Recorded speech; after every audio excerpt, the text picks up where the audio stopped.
ሰላም ሰላም፣ ጤና ይስጥልህ የሀገሬ ልጆችና ተመልካቾቼ እንዴት ናችሁ? ደህና ናችሁ? ሰላም ናችሁ ወይ? እኔ ዛሬ ያደረሰኝ ክብር ምስጋና ለሱ ይሁን ያልኩት በጣም ደህና ነኝ፣ በጣም ሰላም ነኝ ቤተሰቦቼ።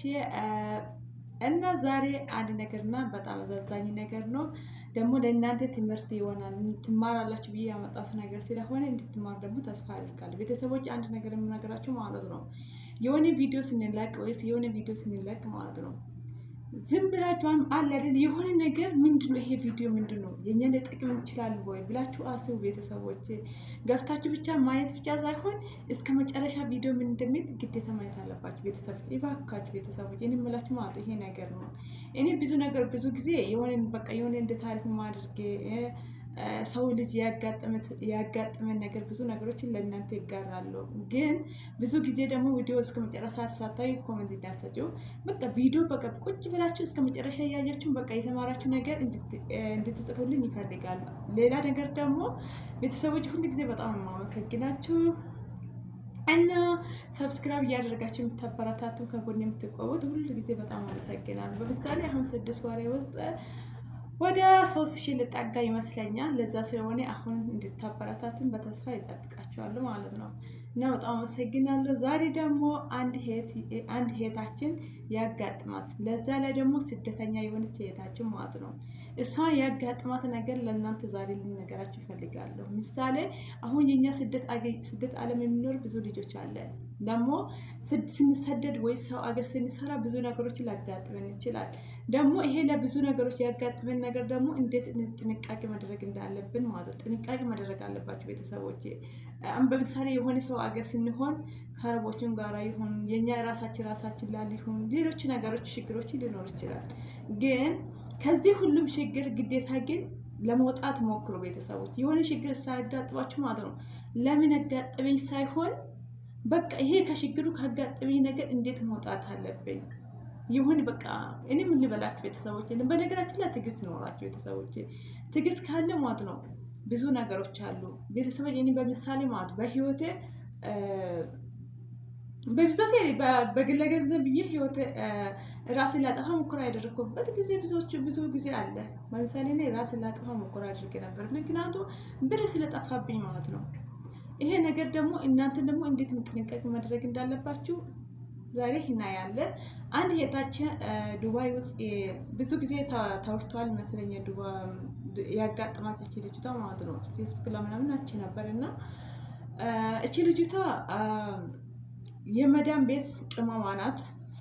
ሰርታ ገንዘቡን አቀራሪዋን ነው በእጇ ይዛ ብዙ ገንዘቦች ማለት ወደ 70,000 ድራም 70,000 ድራም ማለት ስንት ሚሊዮን ነው? 1 ሚሊዮን ምናምን ነገር ነው።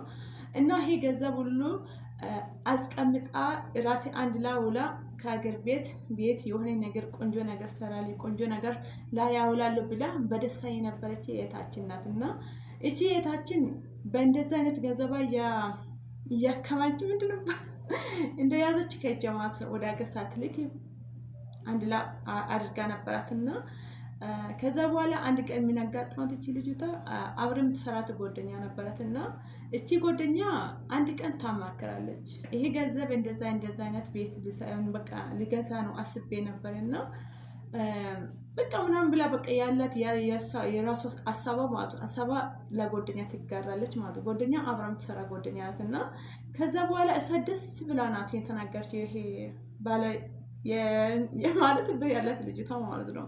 እና በደስታ ሆና እንደዛ ምናምን ብላ በቃ የሆታ ነገር ነገረች። እና ከዛ በኋላ እቺ ልጅቷ ደግሞ ቀናች። አንዳንድ ልጆች ማለት እኛ አበሾች ማለት አንዳንድ ልጆች ለሰው የምታዝኑም አለው። አንዳንድ ደግሞ ለሰው የማይሆኑ ልጆችም አሉ። ገንዘብ ሰው ወደ ታች አድርጎ ብር ወደ ላይ ወደ ራሱ የማድርጎ ብዙ ልጆች ሰዎች አሉ። እና ከእንደዛ ጥንቃቄ አድርጎ ፈጣሪ ደግሞ ይጠብቃቸው። እና እቺ ልጅቷ ከዛ በኋላ እኔ ማቃተ በህዋላ ማለት በውጭ የምንልክ ብር አለ አይደለም እንደዛ ስለምትልክ በምሳሌ እኛ ሁላችንም እንደዛ የምንልከው በውጭ አይደለም የምንልከው። ከዛ በኋላ የማውቀው ሰው አለ በጣም ጥሩ ነው በጥሩ ሁኔታ የሚልክልሽ ሰው አለ ብላ ታማክራለች ማለት ነው። እሷ ደስ ብላት እውነታ መስሏት ከዛ በኋላ ይሄን ገንዘቡ ይዟ የምትልክበት ወይስ ሰውዬ ይሄዳሉ ማለት ነው። ከሄዱት በኋላ ለካ እቺ ጓደኛ አብራ የነበረች ጓደኛ ለካ ለሷ አስባ ሳይሆን ይሄን ገንዘብ እንዴት መውሰድ እንዳለባት ለካ ራሷ እያመቻቻች ማለት እቅድ ኖራት ነው። እና ከዛ በኋላ እሷ እንደሷ አይነት ወይስ የሴት ልጅቷ ማለት ነው ባለብሯ ሳይሆን ያኛ ልጅቷ ከልጆቹም የምታውቁ ልጆች አድርጋ ጠርታ እቺ ልጅቷ ብር ዘርፋሉ ማለት ነው። ከዘረፉ በኋላ ቤተሰቦች አሁን በምሳሌ ብር ብቻ ዘርፎ ቢቀሩ ጥሩ ነበር። ቢሆንም ጥሩም ባይባልም ይሁን እንባል ማለት ነው። እና ለሰው ህይወት እንዴት መፍረድ ይችላል? ቤተሰቦች ለምንድን ነው የሚመቱት? ለምንድን ነው ሊገሉት ሙከራ ያደረጉት? ለምን? ምክንያቱ ምንድን ነው? ቤተሰቦች በዚህ መልክ ለምንድን ነው እኛ ሰው ላይ የምንጨክነው? ምክንያቱስ ምንድን ነው? ቤተሰቦች ብዙ ጊዜ ለምንድን ነው በምሳሌ ራሳችን አስቡ። እኔ ይሄን ነገር ፈጸምኩት እኔ በኋላ ምን ያጋጥመኛል ብሎ ለምን ማሰብ ያቃታችኋል? እንዴ ግዴታ ቤተሰቦች እኮ ማሰብ አለብን ማለት ዛሬ እኛው የሰው ገንዘብ ሰርቀን የሰው ገንዘብ ወስደን በኋላ የኛስ እኔ ቢሆንስ ብለን ብናስብ መልካም ነው ብዬ አስባለሁ። እኛም ሰው ነን። እቺ ልጅቷ ገንዘብ ራሷን ለፍታ ያገኘችውን ገንዘብ ስንሰርቅበት አሁን እኔ በኋላ ምን ያጋጥመኛል ብላ ማሰብ እንዴት ያቃታት? ቤተሰቦች ሰው ከዛ እቺ ልጅቷ ማቶት ብዙ ነገሮች እንድትሞት ነገር ነው ያደረኳት። ግን እግዚአብሔር ፈቅዶ ደግሞ ልጅቷ አልሞተችም። እና ከዛ በኋላ ከወሰነች ከአንድ ሳምንት በኋላ ልጅቷ አልሞተችም፣ ፈጣሪ ይመስገን። ከዛ ለካ እነሱ ያሰቡት ልጅቷ ሞታለች ብሎ ናሰቡ ይመስለኛል። እና ከዛ ፖሊሶች ይሄን በምሳሌ እንደኛ ሀገር አይደለም ሰው ሀገር ጥንቃቄ እንደምናለ ብዙ ነገሮች ማለት ነው። ከዛ ፖሊሶች እቺ ልጅቷ ሳገኙት በቃ እንደ ሬሳ በሉ፣ በቃ እንደ ሬሳ ነው የሚባለው። ከዛ ልጅቷ ታከመች፣ ሆስፒታል ሄደች። እንዴት እንደሆነ ለምን ተፈጠረ እንዴት ነው ምናምን እያሉ ነገር ጥያቄ አለ አይደለም ፖሊሶች የሚጠይቃችሁ ማለት ነው። እና ተጠየቀች። እንደዛ ጓደኛ የገዛች ጓደኛ አብረ የሚሰራት ጓደኛ በቃ ያለ ምናምን ሁሉም ነገር ነገረች። ከዛ ፖሊሶች እዛ ወዳ ነው ልጅቷ ያዟት ማለት እንደዛ ያደረገች ልጅቷ ያዟት። ከዛ በኋላ ልጅቷ እና 10 ቤት ገባች ማለት ነው። እሷ ብቻ ሳይሆን የእሷ ዙሪያ ያሉ ታግዞ ከሷ ጋር ሆኖ እንደ ይሄ ነገር ሌባ የሰሩት ማለት ነው እንዳለ 10 ቤት ገቡ ማለት ነው። ይህ ስሙ ቤተሰቦቼ እሷ ገንዘብ ሰረቀች ወይስ ለራስ አልሆነችም? ወይስ ለገንዘብ አልሆነች? ወይስ ለራስ አልሆነችም? ቤተሰቦቼ እራሷ ላይ አደጋ ደረሰች። ጓደኛ ላይ ደግሞ በዚህ መልክ ደግሞ ጉዳት ደረሰ። ጉዳት የምትደርስ እዛ በህይወት ካተረፋት ልትድን ትችላለች አይደለም ቤተሰብ? ለዛ ስለሆነ ያለ አይደለም ቤተሰቦቼ። አሁን በዚህ መካከል ለገንዘብ ብላ አንድ ሴት ናት አብረም ትሰራ ጓደኛ፣ በሷ ምክንያት እሷ ዙሪያ ያሉ ልጆች ደግሞ ይሄ መልኩ 10 ቤት መቆያት ማለት በጣም ከባድ ነው። 10 ቤት ብቻ ሳይሆን ሰው የትኛ አገር እንዳይሄዱ እየተከለከሉ ምንድነው? አሁን በምሳሌ ይሄ ሌባ ተባለች፣ ከዛ በኋላ አገር ቤት ትገባለች። አገር ቤት መኖር በጣም ይከብዳል። ከዛ በኋላ ሰው አገር መመጣት አትችልም። ይሄ ሁሉም አይወስዲ ለገንዘብ ብላ ወይስ ለገንዘብ አልሆነች እኮ ቤተሰብ ወይስ ለገንዘብ አልሆነች ይሄ ነገር አጋጥማት ማለት ነው።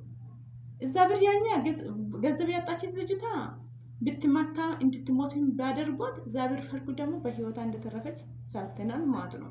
አይታችሁ ቤተሰቦቼ አሁን ገንዘቡ ቢሆንም ገንዘብ ይመለሳል።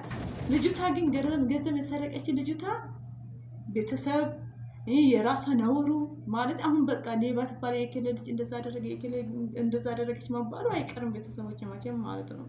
አይታችሁ ቤተሰብ አሁን እሷ እንደዛ ሌባ ሆነ ሰው ላይ ጉዳት አደርሳ ሰው ላይ ልትገላ ሙከራ ያደረገች ልጅቷ አሁን እንዴት ሆና ነው አገር ቤት ገብታ ከቤተሰብ ጋር የምትኖረው? እንዴት ሆና ነው ለትዳር የምትኖረው? አያችሁ ቤተሰቦች ህይወታ ከንቱ አደረገች። ለገንዘብ ብላ ህይወታን ከንቱ አደረገች ባሉ ቤተሰቦች ምን ሊላችን የምፈልጋችሁ ቤተሰቦች የሆነ አሁን በምሳሌ እኛ በውጭ ገንዘብ ስንልክ አታብዙ ቤተሰቦች፣ አታብዙ ስላችሁ በምሳሌ ዱባይ ስትሆን ደግሞ 3000 ድራም በቃ 4000 ድራም ከዛ በላይ ማለት አንድ ላይ አታድርጉ።